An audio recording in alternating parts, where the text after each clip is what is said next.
Good afternoon, everyone. Thank you for joining us for another educational CECL webinar from Ardmore Banking Advisors. This latest presentation in our series will focus on some of the lessons learned as some financial institutions have begun their mandated parallel runs as they ramp up for CECL implementation next year. During today's presentation, please feel free to use the question box on the right side of your screen to request any information that we might not cover.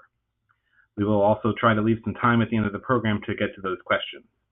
In addition, throughout the presentation, we will be referencing Ardmore's data assessment capabilities and the credit portfolio management suite that we have developed in partnership with Argus Information Systems. Additional information about those offerings can be found in the Handouts tab on the right side of your screen. Now it is my pleasure to turn the program over to our presenter, Peter Cherpack. Peter is an Executive Vice President and Partner at Ardmore Banking Advisors and has been a featured speaker for organizations including the Risk Management Association, the American Bankers Association, and the Conference of State Bank Supervisors.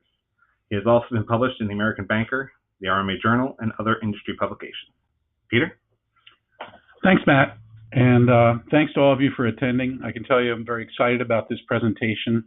Those of you who have been participating in the series that really we started back in 2016, this is the first presentation where we're going to talk about actual results from the calculations using community bank data and try to give you an idea of a sort of a more practical view of how CECL works. So I'm excited to get started. And just to introduce Ardmore again, for those of you who are joining for the first time, we are a full-service credit consulting firm.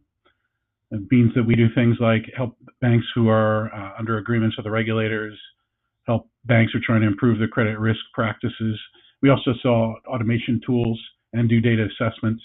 We've been partners with CSI for more than 8 years now, and you'll see us at the conference if you're going to be in Chicago this fall. Our partner, Argus Information Systems, is a global credit compliance software firm who is founded in White Plains, New York, and Argus has been helping mostly larger banks with important services like benchmarking and data collection, has stepped into the community bank market with Ardmore to develop a tool set that works for community banks and for CECL compliance. So really together, CSI as your core system, which hosts your data, Argus, which has built out the software and maintains it, and Ardmore, who helps implement the tool set for you, tailor it, and is your support during the implementation. We're sort of a three-legged stool that works together with best practice to bring you along the CECL challenge. All of our solutions are directly linked to CSI data, so our clients and prospects can be assured that you don't have to worry about going out and getting your own data. It'll flow directly from CSI, which saves the institution time and energy. So before we get started, I want to do a poll. We always like to do this because it's great to see what the banks are doing, and we kind of look at how things have changed over time. So I'm going to, Matt, if you can set up the first poll, which is really asking about where you are on the CECL continuum. If people could vote, we'd really appreciate it because, you know, we are always trying to understand feedback and where our clients are in the journey, because CECL is a journey. It's not a sprint.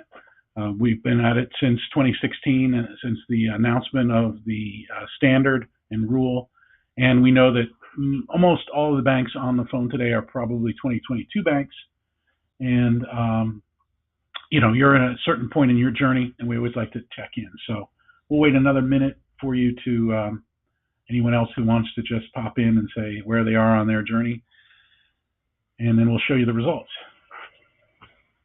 Okay, Matt.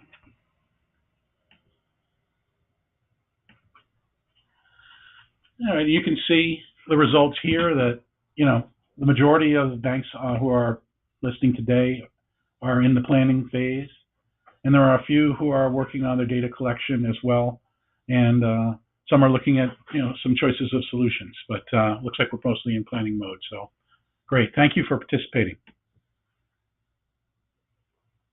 Okay, So let's move on and talk about really what we're learning from working with our 2020 banks. All right. So what Ardmore and Argus have been doing the last few months, really since the beginning of the year, is working with our 2020 community banks who are not who are public business entities and therefore have to be compliant in 2020. We've been trying to understand with them how CECL affects them. We've been testing calculations and models, and what we're really trying to do is find out what are the variables that banks can employ that can help them create a more stable and reasonable ACL, as it's called under CECL, or expected credit loss. We're looking at how using different methodologies, different pooling structures, and you'll see a couple of the things we're looking at, how they affect the actual calculation. And by actually running bank data through these models, we're starting to see some best practices. I will give a caveat to that, which is these are Ardmore and Argus's observations, not necessarily the observations endorsed by auditors or regulators. And I'll have to hit you with that one again later. But nonetheless, I wanted to share with you the information that we're gathering from the process.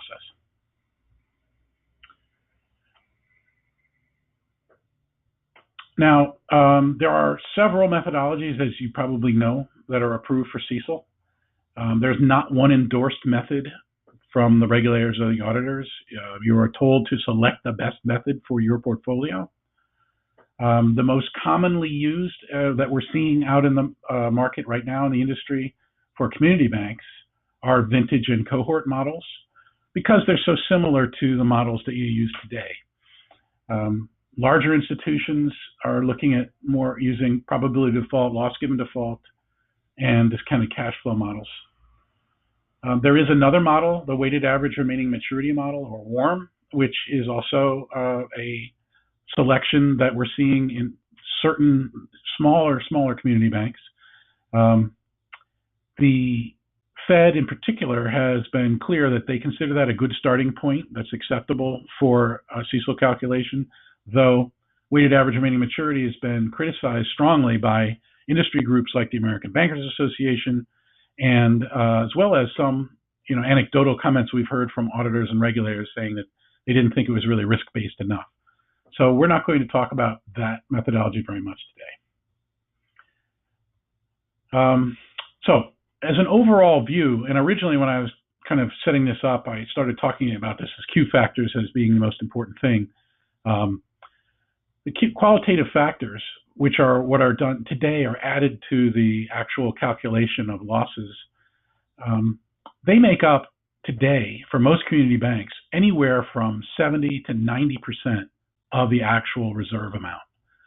That's because times have been good for so long that most of the historical charge-offs have rolled off of banks' look-back periods, and therefore they have to maintain an adequate level of reserves. They're finding that they have to use all sorts of qualitative adjustments. I think the same thing is going to happen under CECL. Now, back in 2017, when the regulators started having meetings about CECL and saying how CECL was going to work, they said that, the calculation is everything. If you do the calculation right, you probably weren't even going to need many Q factors. The calculation, if it's properly done, it will incorporate economic conditions. It'll incorporate changes in the portfolio, all that sort of thing. That was what we were sort of led down the path from the beginning. But what has evolved really this year, I think, is the fact that the calculation is really just part of the estimate, and it may be just the base of your final ACL calculation. And partially this is due to the lack of good quality data and the fact that community banks have very sporadic loss history, so that the patterns and the calculations that the larger bank use don't necessarily work as well for the smaller ones. So extensive Q factors are going to be needed to make your calculation work. Why is that? Well, we're finding out now as we try to run through the methodologies. So I'll share with you what we're finding. Let's talk about pooling. If you've been in any of the other webinars that we've given, you know that this is a topic that we've talked about. Do you need to break your collective impairment pools out further by different risk characteristics? We have started our testing on the assumption that most community banks are going to keep their current pooling structure. They're not going to want to change that because it creates new calculations and additional complexity. So we don't see any reason to change that unless you have to. But we do find out that using sub-pools within the pooling structure is very helpful because it acts to isolate more risky loans from less risky loans, and therefore can isolate loss rates from loans that are really not applicable for those losses. So we use sub-pools inside of the collective pools to break them out by risk characteristics. So for example, for the vintage calculation, we typically will break the pools out into sub-pools by tenor bands or term. That helps isolate the longer term loans from the shorter term loans and therefore doesn't overly tax the short-term loans with losses in the long-term group. So we typically will break these out into bands by tenor. For the cohort methodology, which is also known as snapshot for those of you who have seen Ask the Regulator webinars, we break down the asset pools by risk characteristics. And a risk rating would work well if you use risk ratings. Other risk characteristics might include number of times delinquent or credit scores or other things. So examples of this would be for vintage. Here are some actual sub-pools that we built for one of our banks, where you can see in the darker blue are the traditional pool, and then underneath that are the sub-pools that we broke them out into. For cohorts, we did a similar thing. Now you'll notice that the cohorts aren't broken out into every single risk rating. That's because of the fact that, and similarly in the vintage sub-pools, we're not breaking out every single term. And that's because there simply aren't enough loans in those sub-pools to be statistically important. I mean, you don't really want to have a sub-pool with 7 loans in it. You can't really have much of a loss pattern or really derive much statistically from that. So what we do is we take a look at the data and we produce reports to show you what we think is a good distribution of sub-pools that have enough in them that they can be statistically valuable, but granular enough is that you can keep apart the riskier loans from the less risky loans. So if you're going to create sub-pooling, you have to consider a few things. I mentioned this just now, that you really can't have you can have too many sub-pools and lose any statistical valuation or valuableness, I should say. The thing is that you have to look at where the losses are as much as what your assets are, because you want to have losses spread amongst pools logically so that you can actually establish loss patterns. If all of your losses are in one pool, that's going to be problematic from a calculation standpoint. One of the issues is, of course, if you don't have the data broken out. We certainly work with a number of banks who don't use risk rating for all their loans, or their loans are all concentrated in risk grade 3. Then that would not act very effectively as a sub-pooling criteria because everything would be in one place. On a side note on that is, if, for example, you're in an institution that tends to associate the lowest pass grade, meaning the most risky pass, with every loan because you figure that's the most conservative way to go, so you grade everything a 4, that's a problem with CECL because that means that the more risky loans are going to be lumped in with the good loans. So having a good spread of risk ratings across a bell curve is probably the way to go. But you obviously have to have the data. So this gets back to, why do we need the data? One of the things we need is, if we're going to do sub-pools, we need to have meaningful information. Also, that it has to be risk-based. And if you don't have risk-based criteria, then you're not really going to be able to do sub-pooling very effectively. One of the nice things about sub-pooling outside of CECL is that, for those of you who haven't broken out your ALLL to this level before, it gives you more information about risk in the portfolio, and can help inform management where to look. So you might be more concerned about, if you're using cohorts and you're looking at the loans are going to mature soon, they're more important than those that mature later. Obviously, riskier loans based on risk characteristics. So it's a good practice from a risk management standpoint, and it's helpful from a CECL standpoint. The other thing to talk about here is the life of loan estimate itself. Life of loan is something that is a struggle to calculate, particularly for smaller banks. The basic concept of life of loan would be to say, take all my loans, start with the origination date, take the contractual maturity date, and that's the life, and then you simply create an average for your pool.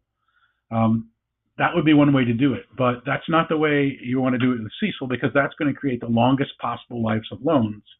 And the longer the life of loan, the more ACL you're going to need.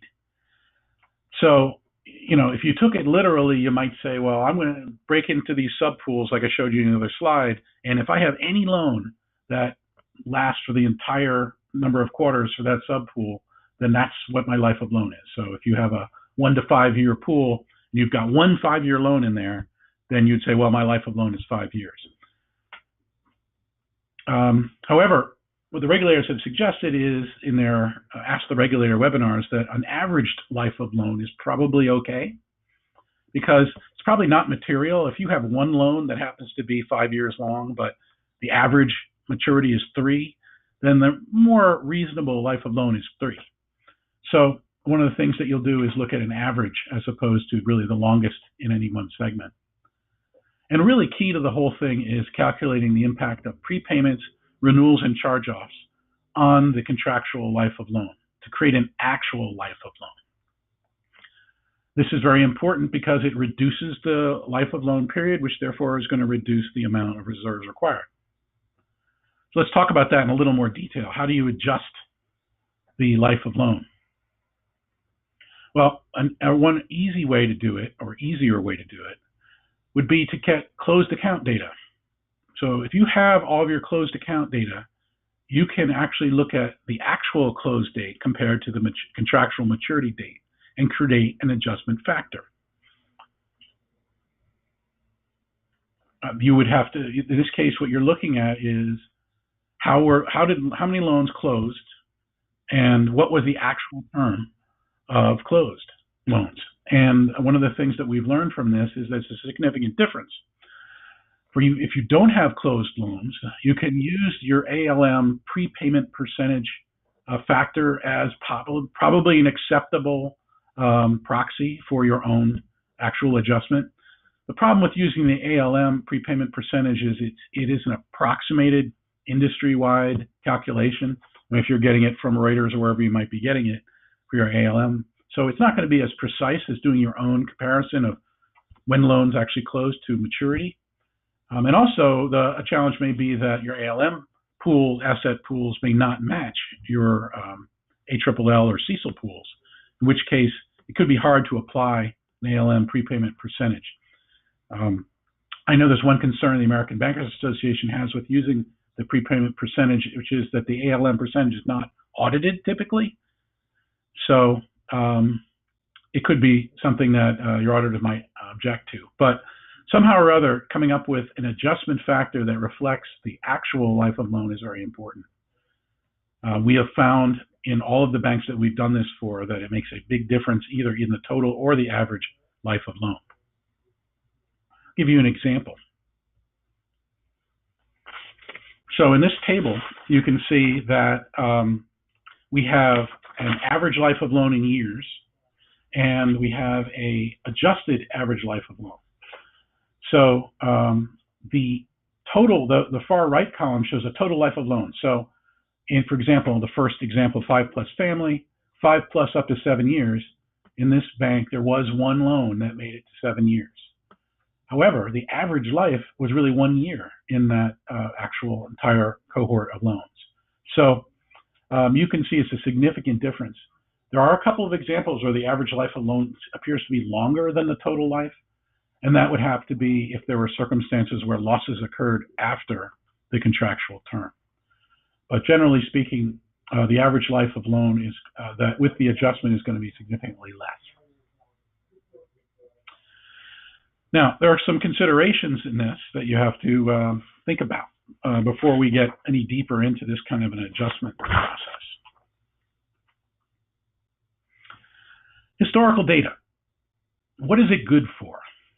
This has been a request from the regulators from the start, which is to say you really, really need to have a lot of history. Well, the question is why? And how do you apply it? I believe in the beginning the logic was that people thought, well, the more historical data you've got, the more accurate your life of loan calculation is going to be. So if you've got 48 quarters of historical data and losses, then you could use that 48 quarter number to help really create a more accurate life of loan loss.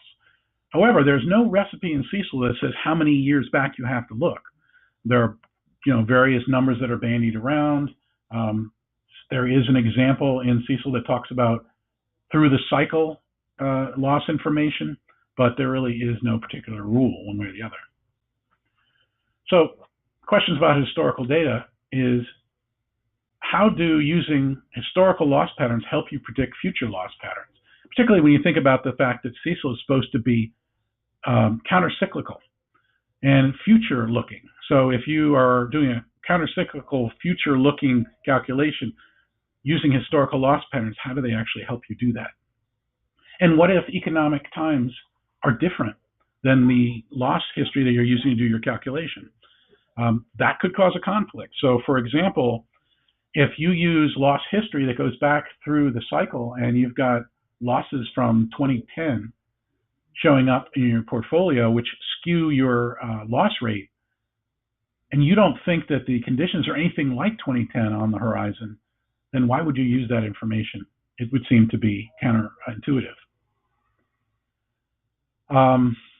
Some banks have enough history that they can actually pull in some of the things that have dropped off your current rollback period on your ALLL, and some of those losses that are long gone are going to repeat, and they could skew the calculation to create additional ACL amounts.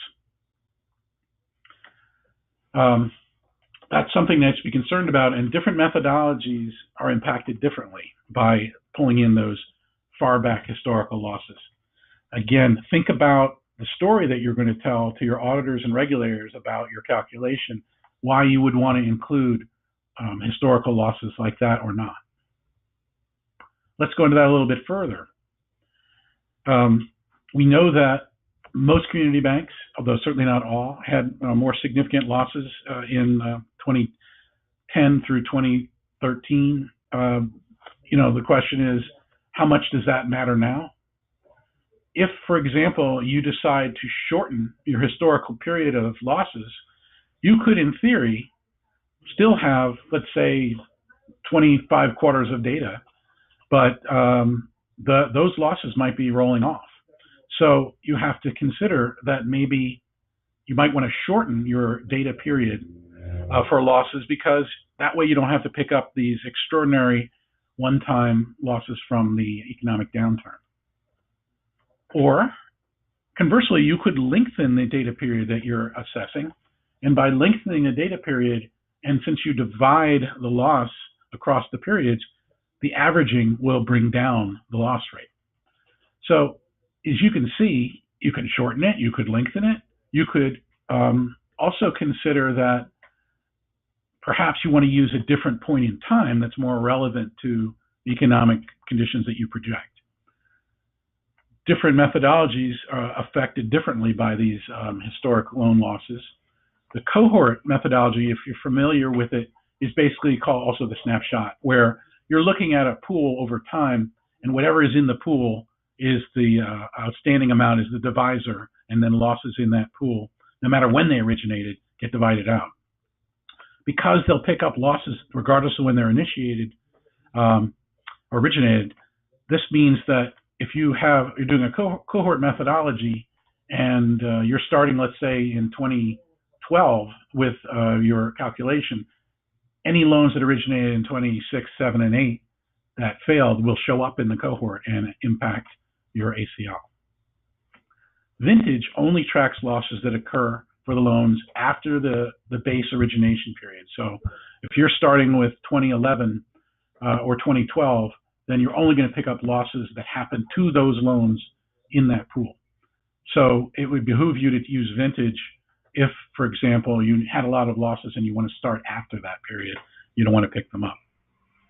Again, these are somewhat complex concepts, but I want to just give you a flavor of what we're seeing out there. But let me give you an example. And the other thing, I guess, to think about, and this is, I was talking to Mike Collette of the American Bankers Association, who's done presentations with me in the past. That he doesn't think it makes a lot of sense to pick historical data that isn't relevant to the economic conditions that you're forecasting. So if you think that this is the economic cycle, you're more like today, 2006, than you are 2010, then why use 2010 data to set your loss rates? Something to think about. It's the auditors who are going to make that decision, I believe. So let's give you an example. This screen that you're looking at here is a vintage calc, and you can see we have 28 quarters. So in vintage, if you remember, the base periods are down the left side, and the historical performance is across the top. And you can see in this example, there have been a few losses. These are loss rates that were calculated based on actual losses within these periods, and then divided against the percentage of, the amount of commitment remaining for the loans in that vintage. And the red box on the right is to show you we had this one loss back in 3/31/2011 that was pretty big. In fact, it was $1 million loss. And it shows a loss rate of 758 because of the fact that at that point the pool was so small that you're actually losing more in percentage than what was in the pool. What happens with vintage is the green segment that you're looking at is the projection. That is the CECL projection. And the vintage model will do what's called mean reversion to project the loss percentages based on actual previous performance. So you can see all the 10.15 squares going all the way down on the right side.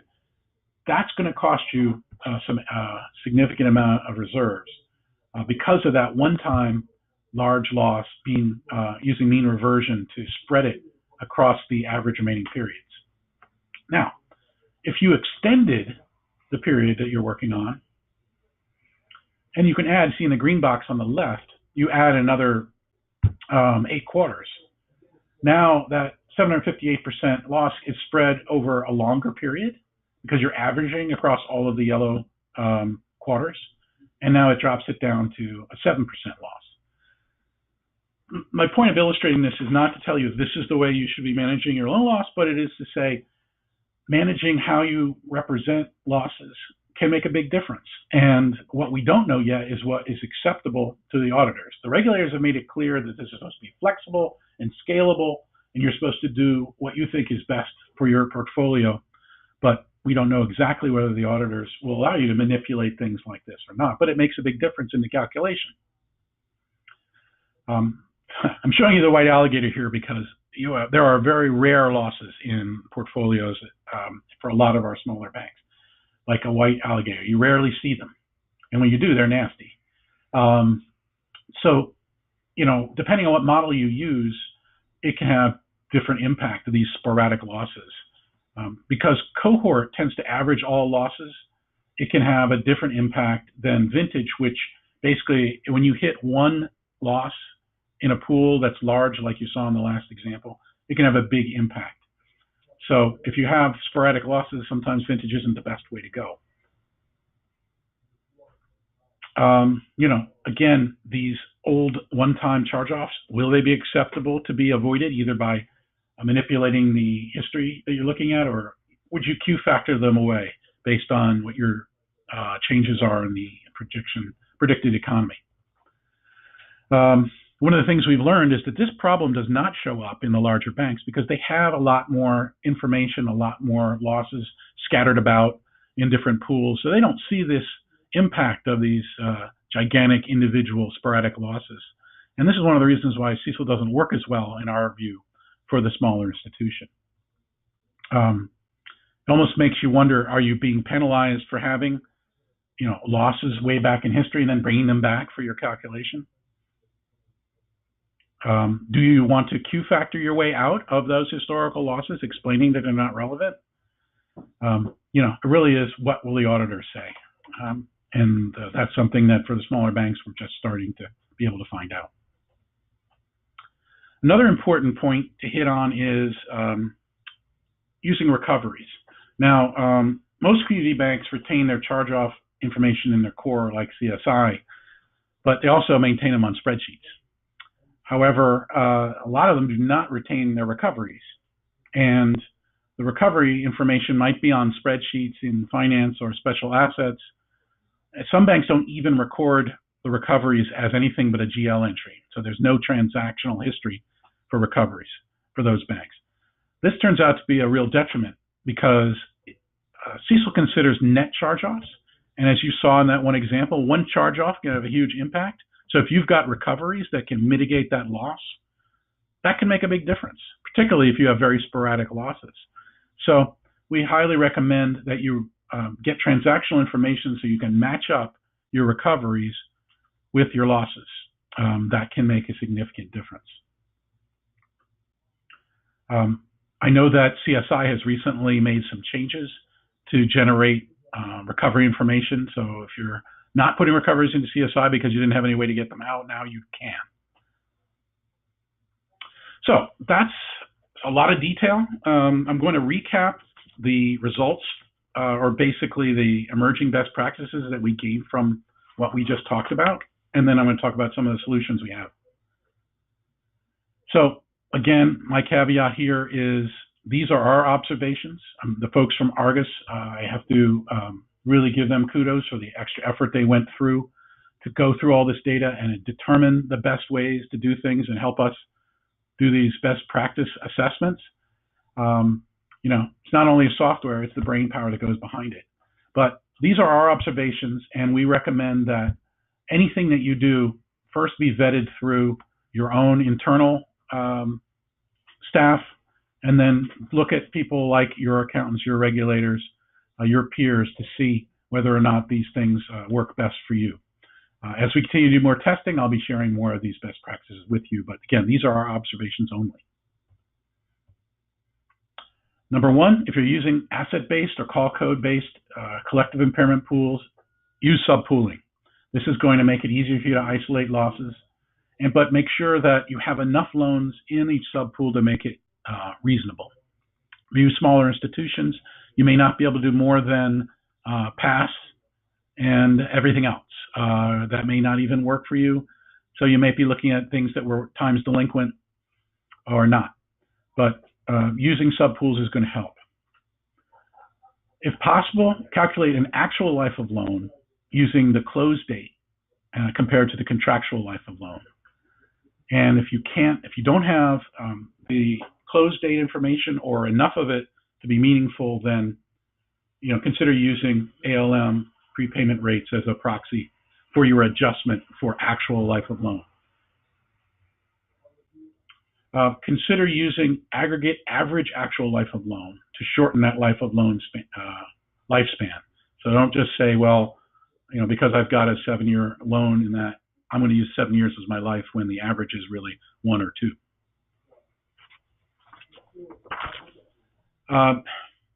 Tailor the amount of historical data you're including in your loss modeling effort.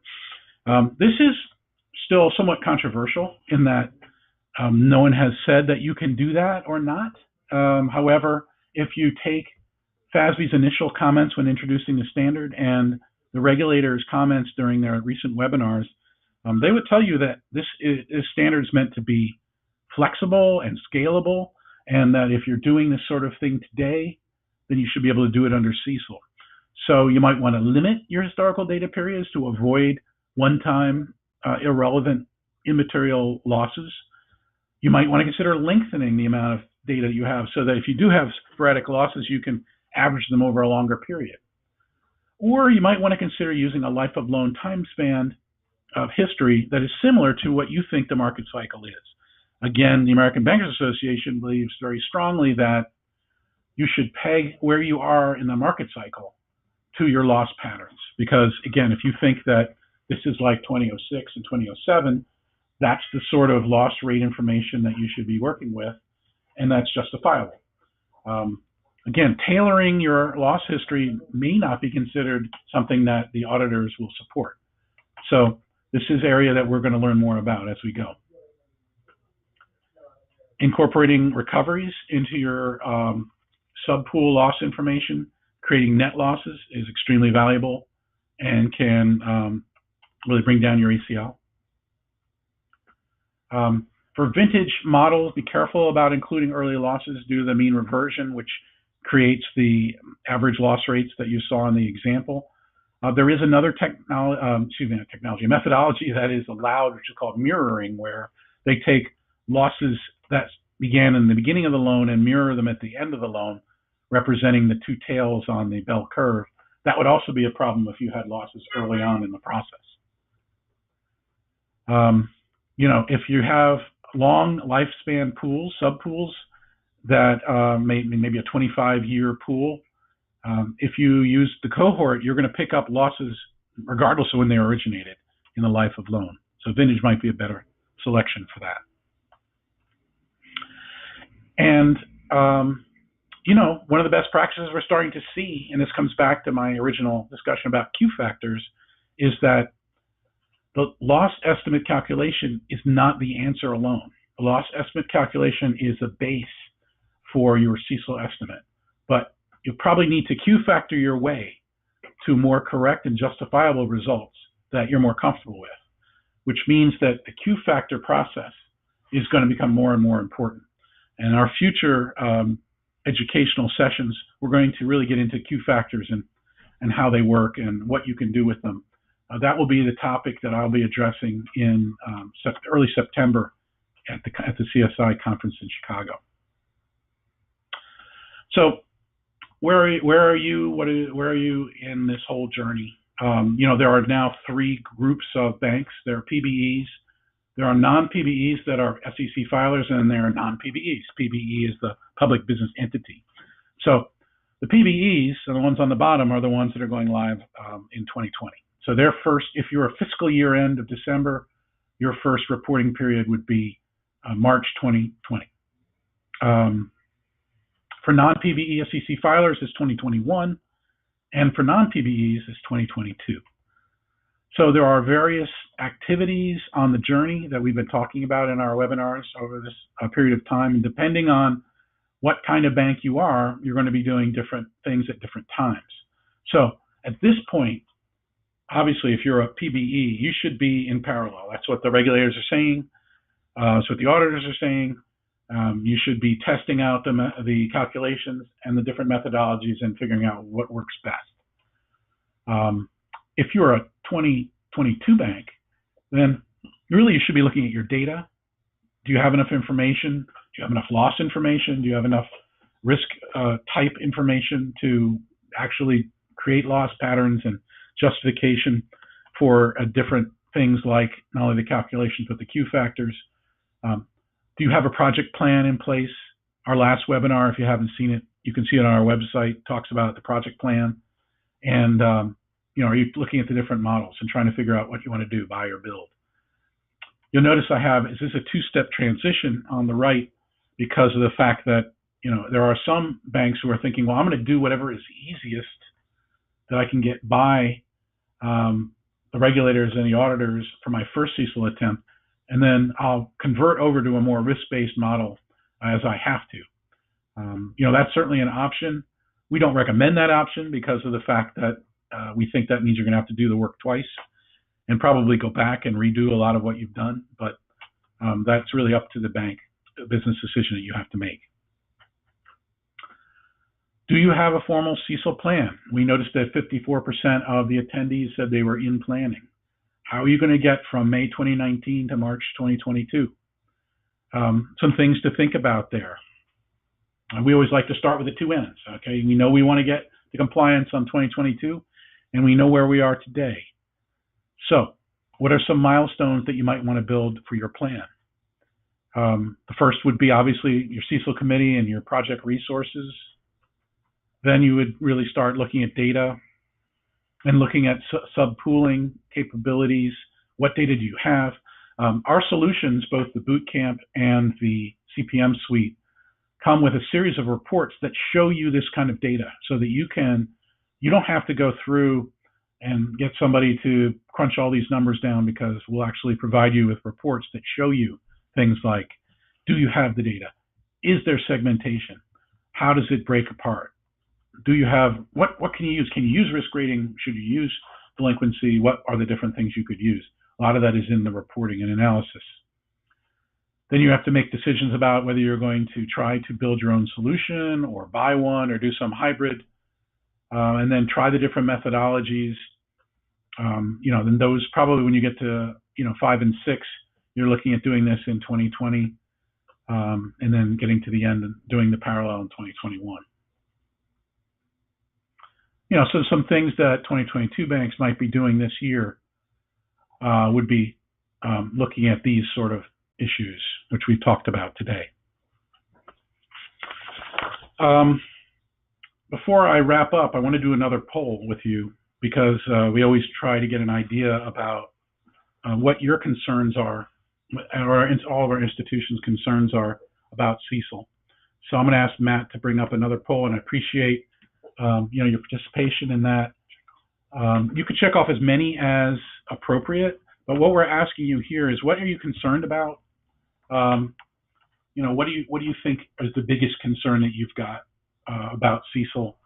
And again, we appreciate you participating, because it helps us understand what solutions you need. But also, I think this educational series that Ardmore has been doing for 2.5 years of CSI, we want this to be meaningful to you. So, for example, if you're concerned about certain items, we want to know what they are so that we can address those in our webinars and in their educational process. So we're going to close that in just another minute. I appreciate people. Again, check as many as you think are major concerns.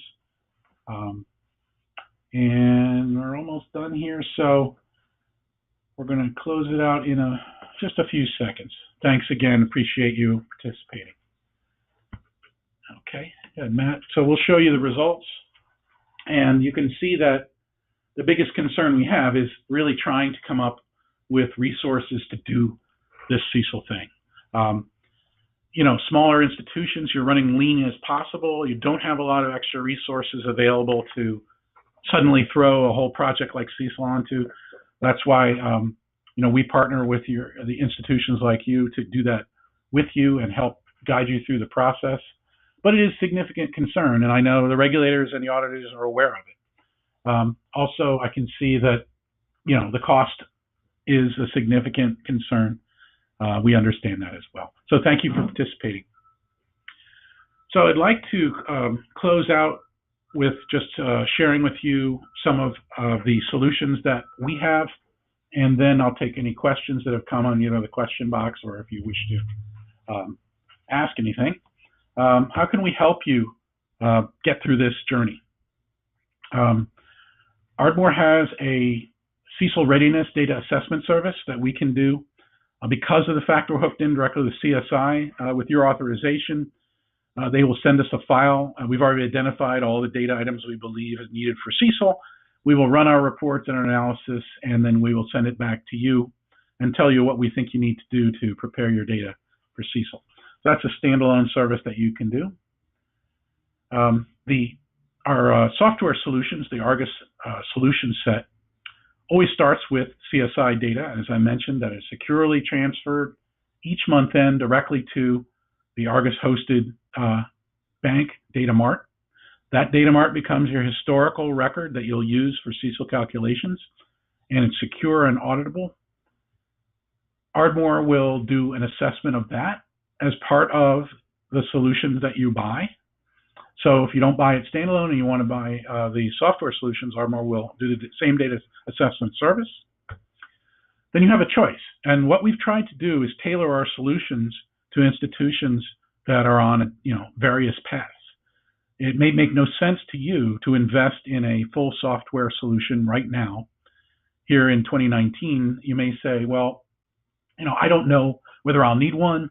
I don't know if the regulators are going to change something. But I know I need to get started with my data. I know I need to have a data mart, and I know I need to continually stay up to date on what's going on.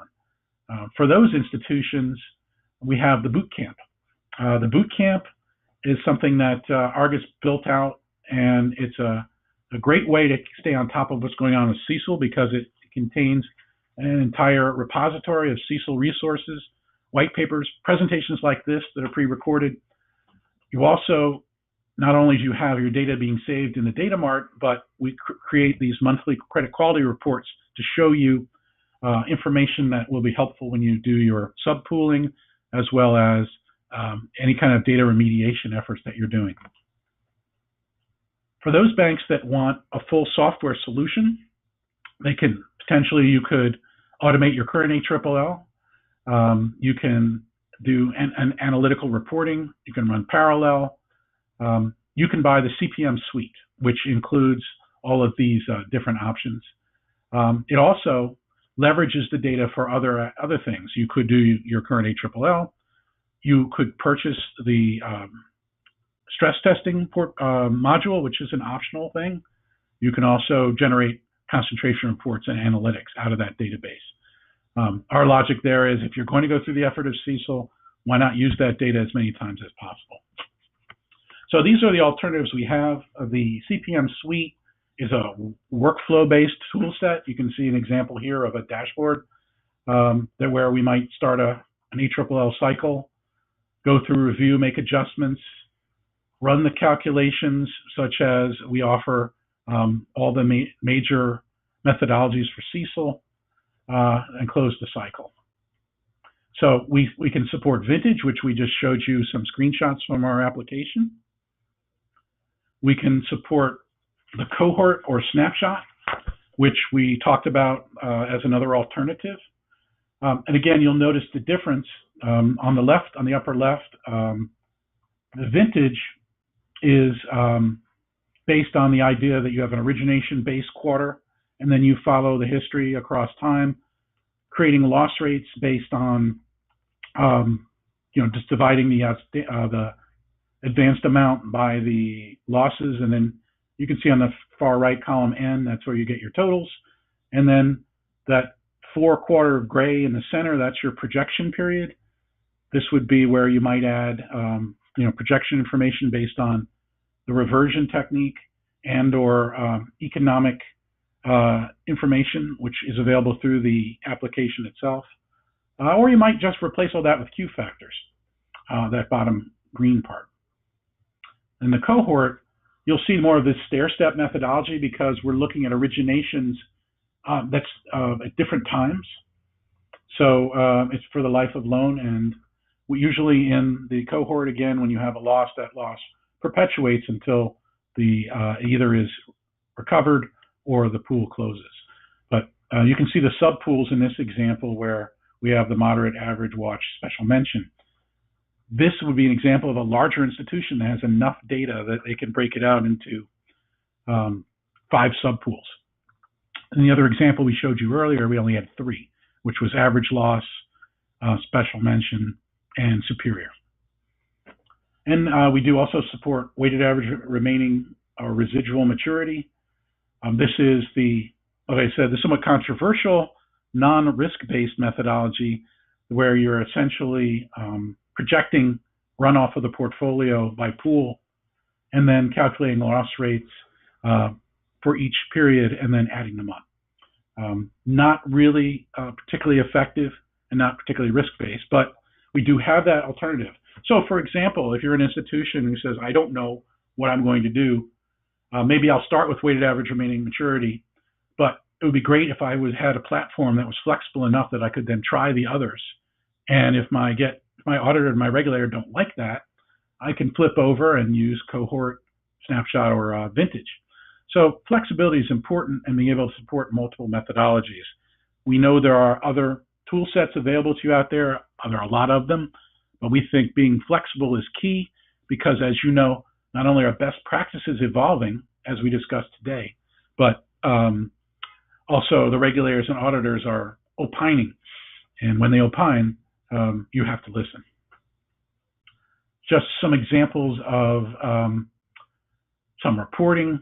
This is our Q factor example. So if Q factors are going to be as important as they look to be, it's pretty important to be able to show the Q factors and illustrate what's going on. In this case, you're seeing Q factors in the light blue, sub drivers underneath the Q factors in the driver middle column, and then effects that you can set up and different ranges of basis points.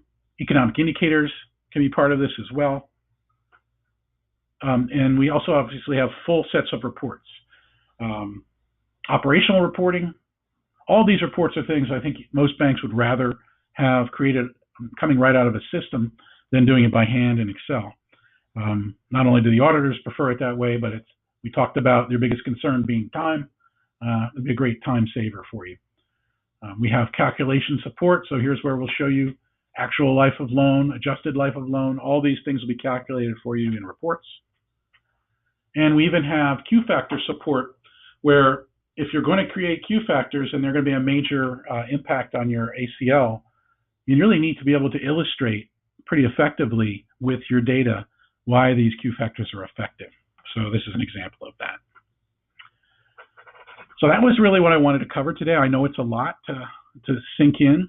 If you're interested in copies of the slides, please drop me a note, or Brent, who is our main link into CSI. You can see our contact information there. Now, if you have any questions, Matt, let me see if anyone's put any questions in this yet. I see one person has asked whether or not you can get copies of the presentation. Yeah, please just drop me an email and we can do that for you. I see another question. It says, it's really asking about, do you believe that Congress is going to stop CECL? I don't believe so. I know that there's been some discussion of legislation coming out that would delay CECL until there's a better assessment of the impact. We just don't think this is a priority for Congress at this point. And also, if you think about it, for the 2020 banks, they've already invested the time, the money into this process because they're parallel today. So if suddenly they were told that it's being postponed for a year and they're so far down the path, it's being inappropriate. For you guys, the good news is you're 2022 compliant banks. So that means that you have the benefit of seeing how these best practices evolve, getting a sense of what the auditors and the regulators say before you have to finalize your process. So I don't see any other questions. I guess at this point, please feel free to drop me a note if you have any questions about CECL, or if you're interested in more information about any of the Argus solutions that we support and implement. If you'd like a demonstration for your CECL committee and just like to talk about CECL, let us know, because we're partners with CSI and we want to really service you as the CSI banking community. So thank you very much, and we look forward to our next presentation, which will probably be on the Q factors. Have a good day, and thanks a lot.